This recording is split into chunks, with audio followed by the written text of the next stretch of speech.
से सामान्य लोगों को भी इस वैक्सीन का लाभ प्राप्त हो पाएगा। और इसकी घोषणा आज हुई है। मैं इसके लिए प्रधानमंत्री मोदी जी का भी हृदय से अभिनंदन करता हूं कि उनके मार्गदर्शन में देश ने कोरोना के खिलाफ इस लड़ाई को जिस मजबूती से लड़ा वह दुनिया के अंदर एक मिसाल बना है। और आज जब कोरोना से सफलतापूर्वक मुकाबला करते हुए हम लोग अब बचाव की उस स्थिति में आ गए हैं कि हर व्यक्ति के लिए बचाव के लिए टीका भी ले सकते हैं। और 16 जनवरी मकर संक्रांति के तत्काल बाद टीकाकरण की कार्रवाई प्रारंभ हो रही है।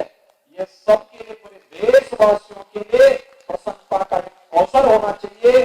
प्रधानमंत्री मोदी जी का मैं विशेष रूप से इसके लिए अभिनंदन करता हूं, उनका आभार भी व्यक्त करता हूं और देश के वैज्ञानिकों को हृदय से बधाई देता हूं, उनका अभिनंदन भी करता हूं। ये आरोग्य बीमा वास्तव में है क्या, ये जानना बहुत आवश्यक है। याद रखना कि आरोग्यता प्राप्त करना हर एक व्यक्ति का अधिकार होना चाहिए।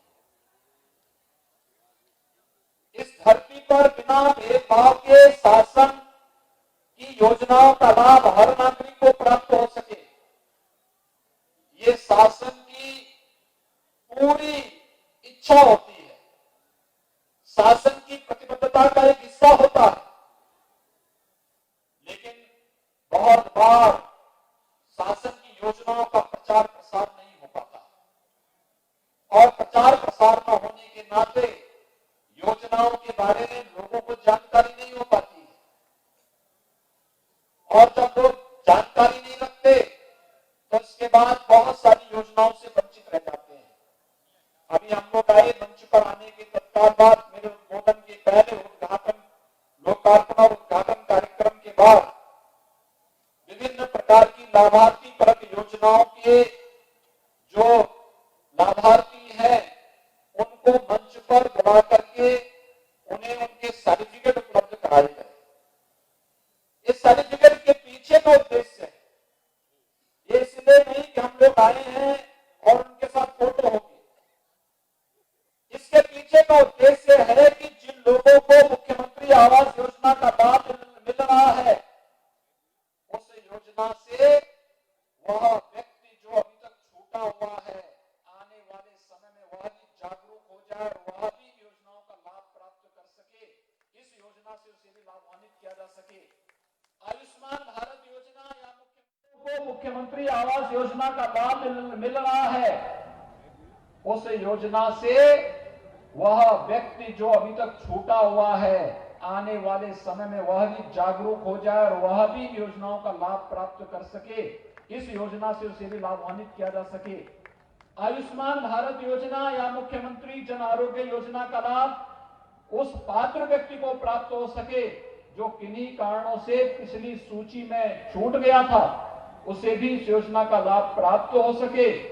इसी प्रकार से चाहे वह वन डिस्ट्रिक्ट वन प्रोडक्ट की योजना का हो, मुख्यमंत्री स्वरोजगार योजना का हो, प्रधानमंत्री मुद्रा योजना का हो, स्टार्टअप की योजनाओं का हो, इन सभी योजनाओं के पीछे का एक ही हेतु है कि जो व्यक्ति लाभ प्राप्त कर गया उसका नाम सामने आना चाहिए कि लाभार्थी है, और जो व्यक्ति अब तक योजना का लाभ प्राप्त नहीं कर पाया है उसके मन में भी एक इच्छा होनी चाहिए कि मैं भी इस योजना का लाभ प्राप्त कर सकता हूं।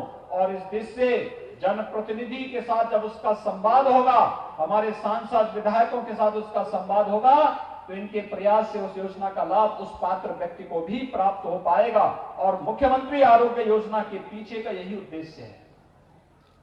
यानी मुख्यमंत्री आरोग्य योजना के मतलब स्वास्थ्य संबंधी, पोषण संबंधी जितनी भी केंद्र और प्रदेश सरकार की योजनाएं हैं, उन योजनाओं को एक स्थान पर लोगों को उपलब्ध करवा करके हर प्राथमिक स्वास्थ्य केंद्र में प्रत्येक सप्ताह वहां पर हम लोगों को इसका लाभ उपलब्ध करवा सकेंगे।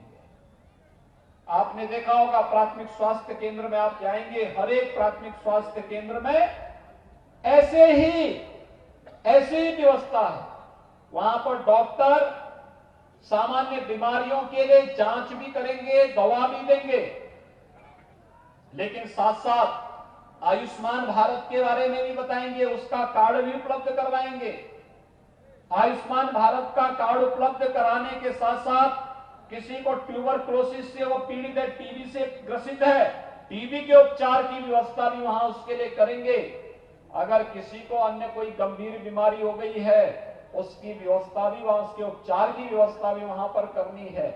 और साथ साथ किसी भी अन्य ऐसी बीमारी के बारे में, जिन बीमारी के बारे में उसे यहां पर उपचार नहीं मिल सकता, हायर सेंटर में भेज करके उसके लिए व्यवस्था करनी है, वह भी सुविधा वहां पर उपलब्ध कराने की तैयारी के साथ साथ बच्चों को लगने वाले टीकों के बारे में जानकारी देना और साथ साथ कुपोषण के खिलाफ देश की लड़ाई को मजबूती से आगे बढ़ाने के लिए भी हम इस योजना का लाभ दे सकेंगे। यह एक इसके पीछे का उद्देश्य होता है।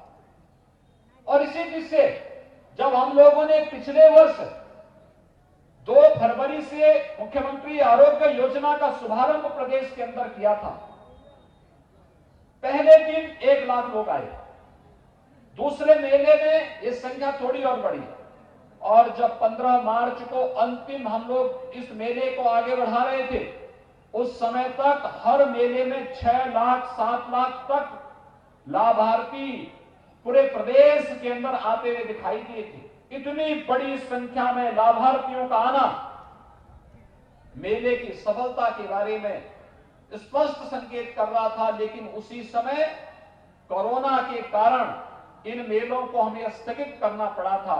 आज जब कोरोना को काफी हद तक नियंत्रित किया जा चुका है और वैक्सीन भी आ गया है, तो अब हम लोगों ने फिर से इन आरोग्य मेलों का प्रारंभ कर दिया है। इसके पीछे स्वास्थ्य संबंधी योजनाओं के बारे में आपको जानकारी देना, पोषण संबंधी योजनाओं की जानकारी देना, गर्भवती महिलाओं को और नवजात शिशुओं को लगने वाले टीकों के बारे में जानकारी देना, कन्या सुमंगला योजना हो, मुख्यमंत्री जन आरोग्य योजना हो, प्रधानमंत्री आयुष्मान भारत की योजना हो, इन सभी योजनाओं का लाभ लाभार्थी को एक ही स्थान पर उपलब्ध करवाने के लिए भी हम कार्य योजना बना सकें। इस कार्य योजना के साथ यह स्वास्थ्य संबंधी आरोग्य मेलों को जगह जगह हर रविवार को हर प्राथमिक स्वास्थ्य केंद्र में पूरे प्रदेश के अंदर इन मेलों का आयोजन हो सकेगा। इस उद्देश्य से आज मुझे फर्रुखाबाद की धरती पर, भगवान बुद्ध के अवतरण की धरती पर आने का सौभाग्य प्राप्त हुआ है। मैं फर्रुखाबाद के आप सभी नागरिकों का इस अवसर पर हृदय से अभिनंदन करता हूं, आपका स्वागत भी करता हूं।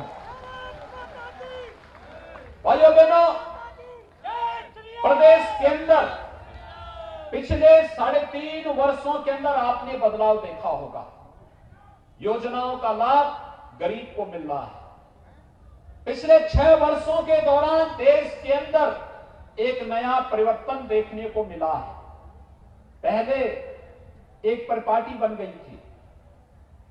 दिल्ली से सरकार अगर पैसा देती थी तो बीच में बिचौलिए और दलाल इतने लग जाते थे कि गरीब तक, एक किसान तक, एक नौजवान तक, महिलाओं तक उस योजना का लाभ नहीं पहुंच पाता था। और आज तो प्रधानमंत्री मोदी जी ने ऐसी व्यवस्था कर दी है कि अगर दिल्ली से योजना चलेगी तो सीधे लाभार्थी के खाते में पैसा बन करके जाएगा। लाभार्थी को इधर उधर भटकने की आवश्यकता नहीं पड़ेगी। और आज उसी का परिणाम है।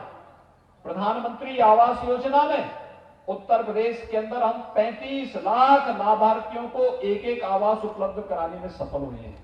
अनुमान करिए 35 लाख लोगों को एक आवास मिल जाए। 2 करोड़ 61 लाख लाभार्थियों को शौचालय मिल जाए। मैं भी जब आ रहा था, मैं संकीसा बौद्ध स्तूप की तरफ जब जा रहा था, मैं देख रहा था शौचालय बने हुए लोगों के घर के सामने। ये शौचालय केवल शौचालय नहीं है, ये आरोग्यता का भी आधार है और नारी गरिमा का प्रतीक भी है। ये केवल एक शौचालय नहीं है, ये स्वच्छता का आधार भी है, स्वस्थ बनने की प्रेरणा का आधार भी है और साथ साथ नारी गरिमा की रक्षा का भी आधार है। और इसलिए आपने देखा होगा 2 करोड़ 61 लाख लाभार्थियों को प्रदेश के अंदर शौचालय मिलना और पिछले वर्ष तो प्रधानमंत्री जी ने एक और कार्य किया कि हर ग्राम पंचायत में एक सामुदायिक शौचालय का निर्माण होगा। प्रदेश के अंदर 59,000 ग्राम पंचायतें हैं।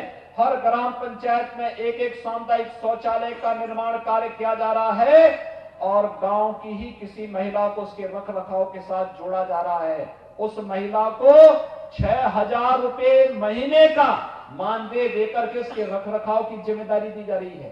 याद करिए, गांव के लोगों के लिए सफाई का भी एक केंद्र और दूसरा एक महिला को रोजगार भी वहां से प्राप्त हो रहा है। यह कार्य भी प्रधानमंत्री मोदी जी ने देश के अंदर सब देश के नागरिकों के लिए उपलब्ध कराया है। यानी हर एक योजना को हमने प्रधानमंत्री आवास योजना दिया हो, मुख्यमंत्री आवास योजना का लाभ दिया हो, आयुष्मान भारत की योजना का लाभ दिया हो या किसी भी योजना का लाभ, इन योजनाओं में किसी के साथ भेदभाव नहीं किया गया। जो भी लाभार्थी है, पात्र हैं, उसको योजना का लाभ मिलना चाहिए। हम भेदभाव किसी के साथ नहीं करेंगे, लेकिन तुष्टीकरण के नाम पर भी समाज को बंटने नहीं देंगे। यही तो कार्य सरकार का है और सरकार आज मजबूती के साथ इस अभियान के साथ जुड़ी हुई है, मजबूती के साथ जुड़ी हुई है। क्या किसान हो, क्या नौजवान हो, क्या महिलाएं हो, पहले प्रदेश के अंदर नौकरियां निकलती थी, फर्रुखाबाद के लोग देखते रह जाते थे, कुछ लोग उसका लाभ ले लेते थे, लेकिन आज जब नौकरी निकलती है तो उस नौकरी का लाभ फर्रुखाबाद का नौजवान भी लेता है। 4 लाख नौजवानों को सरकारी नौकरी अब तक हम लोग देने में सफल हो रहे हैं प्रदेश के अंदर। यानी पिछले 4.25 वर्ष के दौरान लगभग 4 लाख सरकारी नौकरी, जिसमें 1,37,000 तो केवल पुलिस कर्मियों की भर्ती प्रदेश के अंदर हम लोगों ने कर दी है। 1,10,000 के आसपास शिक्षकों की नियुक्ति प्रदेश के अंदर हुई है। विभिन्न विभागों में नियुक्तियों का क्रम चला है और प्रदेश के अंदर बिना भेदभाव के योजनाओं का लाभ किसानों को प्राप्त प्रदान करने की कार्रवाई, चाहे वह किसानों के फसल ऋण माफी का कार्य रहा हो, चाहे वह प्रदेश के अंदर प्रधानमंत्री फसल बीमा योजना और प्रधानमंत्री किसान सम्मान निधि की योजना का लाभ देने का रहा हो, ये सभी योजनाएं पूरी ईमानदारी के साथ हर एक गरीब को देने का कार्य हुआ है। और आज गरीब, किसान, नौजवान और महिलाएं इन योजनाओं का लाभ लेती हुई दिखाई दे रही है। किसी प्रकार का कोई भेदभाव किसी के साथ नहीं, क्योंकि हमने तो 24 करोड़ प्रदेश की आबादी को एक परिवार माना है। इसमें भेद कैसा? एक परिवार में 4 लोगों का परिवार है, अगर आपस में थोड़ी भी मतभेद होता है या भेदभाव होता है, परिवार बन जाता है। 24 करोड़ लोगों के साथ एक समान व्यवहार, लेकिन प्रदेश के अंदर बांटने वाले लोगों को, अव्यवस्था और अराजकता फैलाने वाले लोगों को, भय और आतंक फैलाने वाले लोगों के लिए प्रदेश के अंदर कोई जगह नहीं होगी। इस संकल्प के साथ सरकार आज कार्य कर रही है। भाइयों बहनों, आज उस प्रयास का परिणाम है। यह भी वही प्रदेश है। 2017 के पहले लोग घर के बाहर निकलने में डरते थे, बेटियों को स्कूल भेजने में डरते थे, हर जगह भय और आतंक का माहौल होता था। आज एक सामान्य नागरिक निर्भीक होकर के किसी भी समय घर के बाहर भी जा सकता, बेटी और बहनें भी स्कूल जा सकती हैं, अपने सर्विस में जा सकती हैं, बाजार जा सकती हैं, कहीं कोई दिक्कत नहीं। हाँ, भय और आतंक किसी के अंदर समाया हुआ है तो जो अपराधी थे, माफिया हैं, गैंगस्टर हैं, जिन्होंने समाज को लूटा है, प्रदेश के धन को बंदरबांट करने का प्रयास किया है, वे लोग आज भयभीत हैं। आज गले में तख्ती लटकाए घूम रहे हैं, प्रदेश के अंदर शरण पाने के लिए फरियाद कर रहे हैं। लेकिन आज प्रदेश के अंदर एक संकल्प के साथ सरकारें चल रही हैं। पहले गरीबों की, व्यापारियों की जमीनों पर ये माफिया कब्जा करते थे, और आज जब इन माफियाओं की छाती पर बुलडोजर चल रहे हैं तो अपराधी तो भागा हुआ है, लेकिन उनके रहनुमाओं को परेशानी हो रही है। आज परेशानी उनको हो रही है। उनको परेशानी तब नहीं होती थी जब किसी गरीब और किसी व्यापारी, किसी सामान्य नागरिक की जमीन पर कोई माफिया और कोई अपराधी कब्जा करता था। उनको परेशानी तब हो रही है जब अपराधी और माफियाओं से एक गरीब और एक किसान की संपत्ति को मुक्त कराया जा रहा है। एक व्यापारी की संपत्ति को जब किसी माफिया से मुक्त कराया जा रहा है, जब किसी सार्वजनिक संपत्ति को किसी भू माफिया से मुक्त कराया जा रहा है, तो फिर इन माफिया और इन पेशेवर अपराधियों के रहनुमाओं को आज बुरा लग रहा है।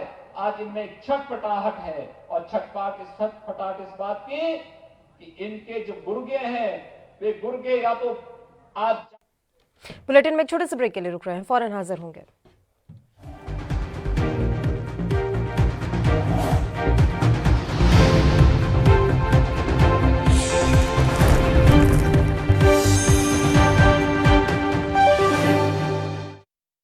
कोरोना वायरस महामारी वर्गे माहौल च भी पूरे देश ਲਈ ਅੰਨ ਉਗਾ ਰਹੇ ਸਾਡੇ ਅੰਨਦਾਤਾਵਾਂ ਪ੍ਰਤੀ ਆਪਣਾ ਫਰਜ਼